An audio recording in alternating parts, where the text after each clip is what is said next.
ਸ਼ਰਮਾ ਜੀ ਖਬਰਾਂ ਦੇ ਵੱਲ ਆਈਏ ਤੇ ਸ਼ੁਰੂਆਤ ਕਰੀਏ ਸੁਪਰੀਮ ਕੋਰਟ ਦੀ ਉਸ ਟਿੱਪਣੀ ਤੋਂ ਜਿਹਦੇ ਵਿੱਚ ਉਹਨੇ ਲੋਕਾਂ ਨੂੰ ਬੇਘਰ ਕਰਨ ਦਾ ਨਾ ਕਰਨ ਦਾ ਜ਼ਿਕਰ ਕੀਤਾ ਹੈ। ਸੁਪਰੀਮ ਕੋਰਟ ਨੇ ਕਿਹਾ ਹੈ ਕਿ ਰਾਤੋਂ ਰਾਤ ਲੋਕਾਂ ਨੂੰ ਬੇਘਰ ਨਹੀਂ ਕੀਤਾ ਜਾ ਸਕਦਾ। ਬਿਲਕੁਲ ਪ੍ਰਵੀਨ ਜੀ, ਇਹ ਮਾਮਲਾ ਉੱਤਰਾਖੰਡ ਨਾਲ ਸੰਬੰਧਿਤ ਹੈ ਜੀ।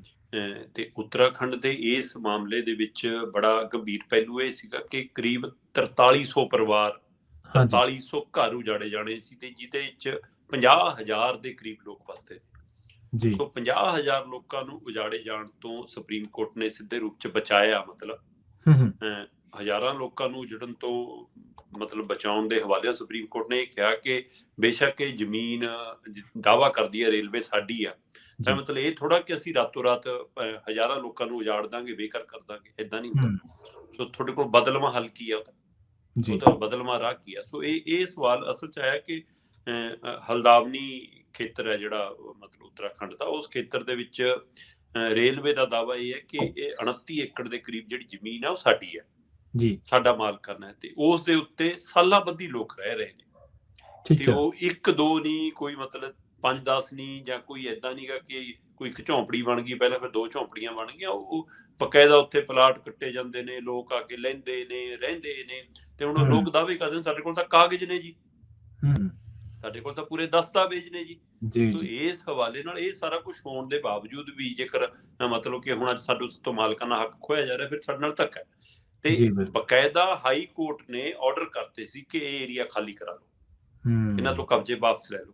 ਉਹ ਹਾਈ ਕੋਰਟ ਦਾ ਮਾਮਲਾ ਸੁਪਰੀਮ ਕੋਰਟ ਜਾਂਦਾ। ਸੁਪਰੀਮ ਕੋਰਟ ਇਸ ਮਾਮਲੇ ਨੂੰ ਮਨੁੱਖੀ ਮੁੱਦੇ ਦੇ ਹਵਾਲੇ ਨਾਲ ਬਾਚਦੀ ਹੈ, ਮਨੁੱਖੀ ਅਧਿਕਾਰ ਖੇਤਰ ਦੇ ਹਵਾਲੇ ਨਾਲ ਬਾਚਦੀ ਹੈ। ਤੇ ਫਿਰ ਉਹ ਕਹਿੰਦੀ ਹੈ ਕਿ ਜ਼ਮੀਨ ਜਿਹਦੀ ਮਰਜ਼ੀ ਹੋਵੇ, ਇਹ ਵੱਖਰਾ ਪਹਿਲੂ ਹੈ, ਤੇ ਉਹਨੂੰ ਖਾਲੀ ਕਰਾਉਣ ਦਾ ਤਰੀਕਾ ਕੋਈ ਜਾਇਜ਼ ਹੋਣਾ ਚਾਹੀਦਾ। ਇਹ ਕੋਈ ਤਰੀਕਾ ਨਹੀਂ ਕਿ ਤੁਸੀਂ ਅੱਜ ਆਰਡਰ ਦੀ ਕਾਪੀ ਲਾਓ ਤੇ ਜਾ ਕੇ ਬਲਡੋਜ਼ਰ ਚਲਾ ਦਿਓ। ਸੋ ਇਹ ਸਹੀ ਨਹੀਂ ਗਾ। ਸੋ ਇਸ ਲਈ ਉਹਨਾਂ ਨੇ ਕਿਹਾ 4365 ਦੇ ਕਰੀਬ ਪਰਿਵਾਰਾਂ ਦਾ ਕਬਜ਼ੇ ਦਾ ਦਾਅਵਾ ਕੀਤਾ ਜਾ ਰਿਹਾ ਕਿ ਉੱਥੇ ਉਹਨਾਂ ਦਾ ਨਜਾਇਜ਼ ਕਬਜ਼ਾ ਹੈ, ਤੇ 50,000 ਲੋਕ ਉਹਨਾਂ ਘਰਾਂ 'ਚ, 50,000 ਤੋਂ ਵੱਧ ਲੋਕ ਉਹਨਾਂ ਘਰਾਂ 'ਚ ਵੱਸਦੇ ਨੇ। ਸੋ ਉੱਥੇ ਮਤਲਬ ਫੈਸਲੇ ਤੋਂ ਬਾਅਦ ਲੋਕ ਭੁੱਬਾ ਮਾਰ ਕੇ ਰੋਏ, ਇੱਕ ਦੂਜੇ ਦੇ ਗਲ ਲੱਗ ਕੇ ਰੋਏ। ਮਤਲਬ ਉਹ ਉਹਨਾਂ ਦੀ ਮਤਲਬ ਇੱਕ ਜਿੱਤ ਦੀ ਜਾਂ ਇੱਕ ਰਾਹਤ ਦੀ ਇੱਕ ਖੁਸ਼ੀ ਦਾ ਪਲ ਵੀ ਸੀਗਾ ਮੇਰਾ ਖਿਆਲ ਉਹਨਾਂ ਲੋਕਾਂ ਲਈ।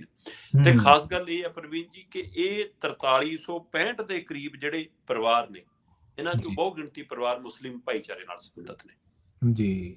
ਵੱਡੀ ਗਿਣਤੀ ਚ ਉਹ ਘੱਟ ਭਾਈਚਾਰਾ ਜਿਹੜਾ ਮਤਲਬ ਕਿ ਅੱਜ ਕੱਲ ਵੈਸੇ ਵੀ ਨਿਸ਼ਾਨੇ ਤੇ, ਰਾਜਨੀਤਿਕ ਨਿਸ਼ਾਨੇ ਤੇ ਦੇਖਿਆ ਜਾ ਰਿਹਾ। ਸੋ ਇਸ ਲਈ ਇਹ ਵੀ ਇੱਕ ਪਹਿਲੂ ਇਹਦੇ ਨਾਲ ਜੁੜਦਾ ਸੀਗਾ ਕਿ ਕੀ ਉਹੀ ਕਾਰਨ ਤਾਂ ਨਹੀਂ, ਇਹ ਯੂਪੀ ਵਾਲੇ ਬਲਡੋਜ਼ਰ ਤਾਂ ਨਹੀਂ ਇੱਧਰ ਨੂੰ ਆ ਰਹੇ ਕਿਤੇ। ਸੋ ਇਹ ਵੀ ਇੱਕ ਚਰਚਾ ਸੀਗੀ। ਸੋ ਇਸ ਹਵਾਲੇ ਨਾਲ ਕੋਰਟ ਨੇ ਬਕਾਇਦਾ ਕਿਹਾ ਕਿ ਠੀਕ ਹੈ, ਜੇ ਜ਼ਮੀਨ ਵਿਵਾਦਤ ਹੈ, ਤੁਸੀਂ ਆਪਣੇ ਦਸਤਾਵੇਜ਼ੀ ਪੱਖ ਰੱਖੋ, ਇਹਨਾਂ ਨੂੰ ਆਪਣੇ ਪੱਖ ਰੱਖਣ ਦਿਓ, ਤੇ ਜੇਕਰ ਤੁਹਾਡਾ ਦਾਅਵਾ ਸਾਬਤ ਹੁੰਦਾ ਤਾਂ ਤੁਸੀਂ ਇਹਨਾਂ ਦੇ ਪ੍ਰਸ਼ਾਸਨ ਨੇ, ਰੇਲਵੇ ਨੇ, ਸਰਕਾਰ ਨੇ ਉਹਨਾਂ ਦਾ ਤੁਰੰਤ ਠਹਿਰਾਵ ਦਾ ਕੀ ਪ੍ਰਬੰਧ ਕੀਤਾ, ਉਹਨਾਂ ਤੁਰੰਤ ਬਦਲਵਾਂ ਹੱਲ ਕੀ ਹੈ ਉਹਨਾਂ ਕੋਲ।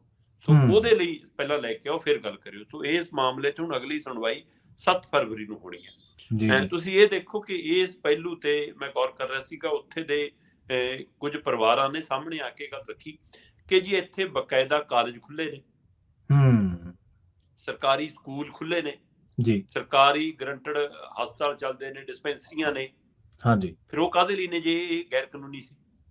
ਫਿਰ ਇੱਥੇ ਬਕਾਇਦਾ ਨਗਰ ਨਿਗਮ, ਨਗਰ ਕੌਂਸਲਾਂ ਨੇ ਸੀਵਰੇਜ ਪਾ ਕੇ ਦਿੱਤੀ ਹੈ ਸਾਨੂੰ ਬਿਜਲੀ ਦੇ ਕਨੈਕਸ਼ਨ, ਪਾਣੀ ਦੇ ਕਨੈਕਸ਼ਨ।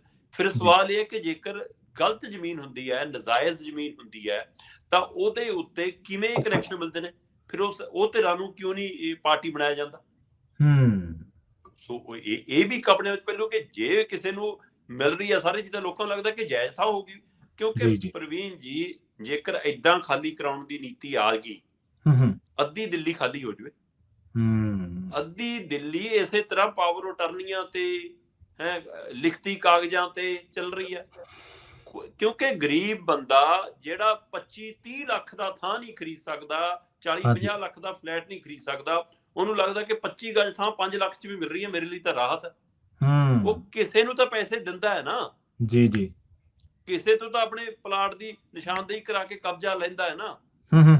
ਜੇਕਰ ਸਰਕਾਰੀ ਜ਼ਮੀਨ ਨੂੰ, ਕਿਸੇ ਸ਼ਾਮਲਾਟ ਜ਼ਮੀਨ ਨੂੰ, ਕਿਸੇ ਵਿਭਾਗ ਦੀ ਜ਼ਮੀਨ ਨੂੰ ਕੋਈ ਬੰਦਾ ਵੇਚ ਰਿਹਾ, ਉਸ ਸਮੇਂ ਸਰਕਾਰਾਂ ਕਿੱਥੇ ਸੁੱਤੀਆਂ ਹੁੰਦੀਆਂ? ਜੀ ਬਿਲਕੁਲ ਸਹੀ।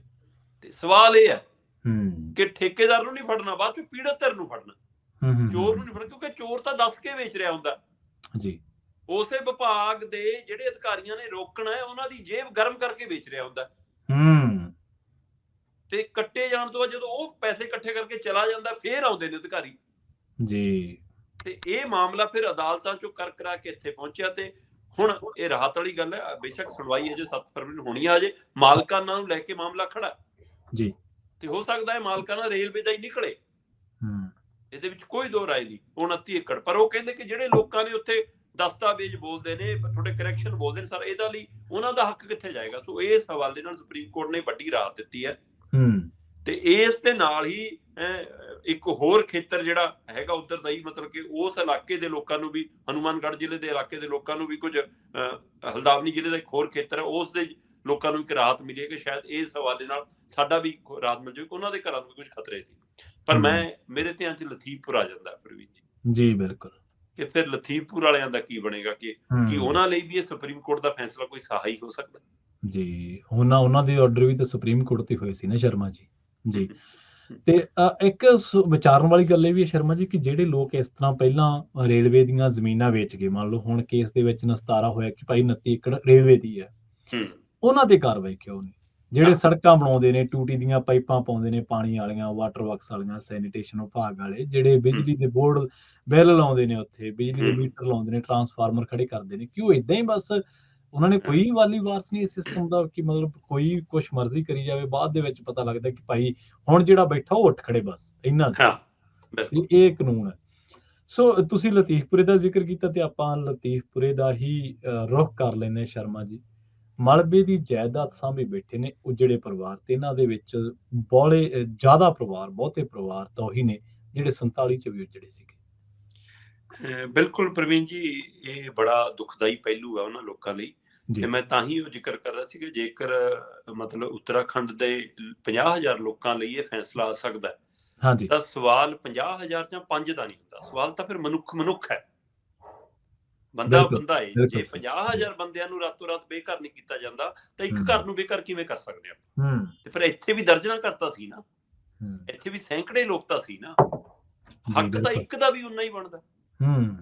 ਸੋ ਇੱਥੇ ਬਦਲਵਾਂ ਹੱਲ ਕਿਉਂ ਨਹੀਂ ਕੱਢਿਆ ਗਿਆ? ਹੁਣ ਜਿਹੜੇ ਉਹਨਾਂ ਨੂੰ ਕਹਿੰਦੇ ਨੇ ਫਲੈਟ ਲੈ ਲਓ, ਇਹਨਾਂ ਫਲੈਟਾਂ 'ਚ ਲੈ ਜਾਂਦੇ ਆ ਤੁਹਾਨੂੰ, ਤੇ ਉਹਨਾਂ ਫਲੈਟਾਂ ਦੀ ਹਾਲਾਤ ਦੇਖੋ, ਉੱਥੇ ਮਤਲਬ ਜਾਨਵਰ ਵੀ ਨਾ ਰਹਿਣ, ਇਹੀ ਜੀ ਉਹਨਾਂ ਦੀ ਦੁਰਗਤੀ ਹੈ।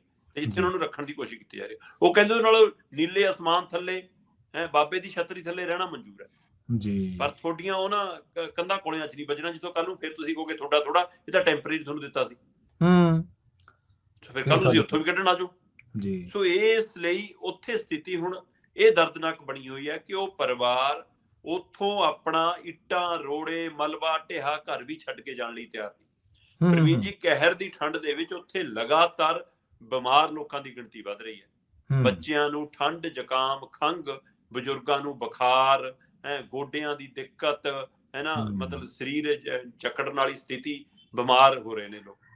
ਪਰ ਉਹ ਤਾਂ ਵੀ ਉੱਥੋਂ ਉੱਠ ਕੇ ਨਹੀਂ ਜਾਂਦੇ ਕਿ ਜੇ ਚਲੇ ਗਏ ਤਾਂ ਸਾਡੇ ਦੂਏ ਬੰਦੇ ਘਟ ਜਾਣਗੇ ਤੇ ਕਿਤੇ ਜਦੇ ਕੁਝ ਕਰ ਨਾ ਦੇਣ ਸਾਨੂੰ। ਉਹ ਉੱਥੇ ਪਹਿਰੇਦਾਰੀ ਤੇ ਜਿਹੜਾ ਬੈਠੇ ਹੁੰਦੇ ਨੇ ਉਵੇਂ 24 ਘੰਟੇ ਲਈ ਬੈਠੇ ਨੇ। ਤੇ ਦੂਜਾ, ਕੁਝ ਪਰਿਵਾਰਾਂ ਦੀਆਂ ਬੀਬੀਆਂ ਤਾਂ ਰੋ ਪਈਆਂ, ਕਹਿੰਦੀ ਭਾਈ ਸਾਡਾ ਤਾਂ ਘਰ ਜਾਇਦਾਦ ਸੀ, ਸਾਡੀ ਤਾਂ ਸਾਰੀ ਜ਼ਿੰਦਗੀ ਦੀ ਕਮਾਈ ਉਹ ਇਹ ਘਰ ਸੀ ਜੀ, ਤੇ ਹੁਣ ਕਹਿੰਦੀ ਕਿ ਇੱਟਾਂ, ਰੋੜੇ, ਮਲਬਾ ਹੀ ਸਾਡੀ ਤਾਂ ਜਾਇਦਾਦ, ਇਹਨੂੰ ਵੀ ਛੱਡ ਕੇ ਕਿੱਥੇ ਨੂੰ ਚੱਲ ਜੀਏ? ਕੱਲ ਨੂੰ ਇਹ ਵੀ ਕੋਈ ਲੈ ਗਿਆ ਚੱਕ ਕੇ, ਸਾਡੇ ਪੱਲੇ ਕੀ ਰਹੂਗਾ? ਇਹ ਢੇਹਾ ਘਰ ਹੈ, ਹੁਣ ਸਾਡੀ ਜਾਇਦਾਦ ਹੈ ਜੀ। ਪ੍ਰਵੀਨ ਜੀ, ਉੱਥੇ ਸਥਿਤੀ ਇਹ ਹੋਈ ਕਿ ਇੱਕ ਬਜ਼ੁਰਗ ਨਾ ਆਪਣੇ ਢਹੇ ਘਰ ਦੇ ਵਿੱਚੋਂ ਬਾਲੇ ਤੇ ਦਰਵਾਜ਼ੇ ਦੇ ਫੱਟੇ ਹੈ ਨਾ, ਚਗਾਠਾਂ ਇਹ ਕੱਢਣ ਲੱਗ ਗਿਆ। ਤੇ ਨਾਲ ਦੇ ਨੇ ਪੁੱਛਿਆ ਕਿ ਆਹ ਕੀ ਕਰੀ ਜਾਂਦਾ? ਕਹਿੰਦਾ ਭਾਈ ਹੋਰ ਨਹੀਂ, ਮੈਂ ਚਾਹੁੰਦਾ ਕਿ ਮੇਰੇ ਘਰ ਦਾ ਜਿਹੜਾ ਆਖਰੀ ਬਾਲਣਾ ਹੈ ਉਹਦੀ ਉਹ ਚਿਖਾ ਬਣਾ ਲਵਾਂ ਆਪਣੀ, ਕਿ ਘੱਟੋ ਘੱਟ ਲੱਕੜ ਤਾਂ ਨਹੀਂ ਕਿਤੋਂ ਹੋਰ ਆਊਗੀ, ਮੇਰੇ ਆਪਣੀ ਘਰ ਦੀ ਲੱਕੜ ਦਾ ਨਾਲ ਜਾਊ ਮੇਰੇ ਜੀ। ਉਹਨੇ ਆਪਣੀ ਚਿਖਾ ਤਿਆਰ ਕਰਨੀ ਸ਼ੁਰੂ ਕਰਤੀ ਇਸ ਢਹੇ ਮਕਾਨ ਚੋਂ ਹੀ। ਸੋ ਮਤਲਬ ਕਹੀ ਜੀ ਮਾਨਸਿਕ ਸਥਿਤੀ ਜੋ ਲੰਘ ਰਹੇ ਨੇ ਉਹ ਲੋਕ। ਸੋ ਮੈਨੂੰ ਲੱਗਦਾ ਕਿ ਜੇਕਰ ਪੰਜਾਬ ਦੀ ਕੋਈ ਸਿਰਦ ਕਾਨੂੰਨੀ ਰਾਏ ਵਾਲੀ ਧਿਰ ਹੋਵੇ, ਉਹ ਹੁਣ ਜਿਹੜਾ ਉੱਥੇ ਹਲਦਾਵਨੀ ਵਾਲਾ ਆਪਾਂ ਹਵਾਲਾ ਦਿੱਤਾ ਉੱਤਰਾਖੰਡ ਵਾਲਾ, ਇਸ ਫੈਸਲੇ ਦੇ ਆਧਾਰ ਤੇ ਇਹਦੀ ਪੈਰਵੀ ਕਰੇ ਤਾਂ ਮੈਨੂੰ ਲੱਗਦਾ ਲਤੀਫਪੁਰ ਮਾਮਲੇ 'ਚ ਲੋਕਾਂ ਨੂੰ ਵੱਡੀ ਰਾਹਤ ਮਿਲ ਸਕਦੀ ਹੈ।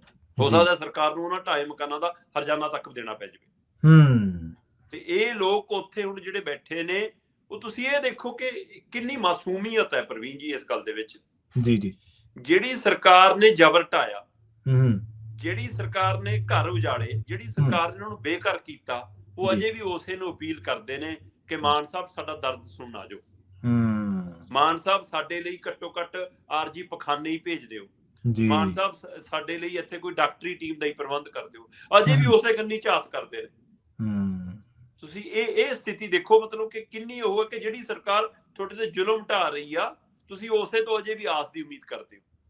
ਜੀ ਜੀ। ਸੋ ਇਹ ਧੱਕੇਸ਼ਾਹੀ ਦੇ ਖਿਲਾਫ ਮਤਲਬ ਕਿ ਮੈਨੂੰ ਲੱਗਦਾ ਪੰਜਾਬ ਦੀਆਂ ਕੁਝ ਕਾਨੂੰਨੀ ਜਿਹੜੀਆਂ ਸੇਵਾਵਾਂ ਦੇਣ ਵਾਲੀਆਂ ਧਿਰਾਂ ਨੇ, ਉਹਨਾਂ ਨੂੰ ਮਿਲਦਾ ਸਾਹਮਣੇ ਆ ਜਾਣਾ ਚਾਹੀਦਾ ਹੈ। ਬੇਸ਼ੱਕ ਇਹ ਮਾਮਲਾ ਕੋਰਟ ਕਚਹਿਰੀ ਹੈਗਾ, ਪਰ ਜਦੋਂ ਤਕੜੀ ਵਕੀਲਾਂ ਦੀ ਟੀਮ ਖੜ ਜਾਵੇ ਫਿਰ ਲੜਾਈ ਹੋਰ ਤਰ੍ਹਾਂ ਦੀ ਵੀ ਬਣ ਜਾਂਦੀ ਆ। ਸੋ ਜੇਕਰ ਆਹ ਸੁਪਰੀਮ ਕੋਰਟ ਦੇ ਜਿਹੇ ਫੈਸਲੇ ਨੂੰ ਆਧਾਰ ਬਣਾ ਕੇ ਲਤੀਫੁਰ ਦਾ ਕੇਸ ਸਾਹਮਣੇ ਲੈਂਦਾ ਜਾਵੇ ਤਾਂ ਲੋਕਾਂ ਲਈ ਵੱਡੀ ਰਾਹਤ ਹੋ ਸਕਦੀ ਹੈ। ਜਿਹੜੀ ਅੱਜ ਮਿੱਟੀ ਨੂੰ ਮੁੜ ਕੇ ਆਪਣਾ ਉਸ ਮਿੱਟੀ ਦੀ ਪਹਿਰੇਦਾਰੀ ਕਰ ਰਹੇ ਨੇ, ਉਸ ਮਲਬੇ ਦੀ ਪਹਿਰੇਦਾਰੀ ਕਰ ਰਹੇ ਨੇ, ਉਹਨਾਂ ਲਈ ਦੁਬਾਰਾ ਛੱਤ ਨਸੀਬ ਹੋ ਸਕਦੀ ਹੈ।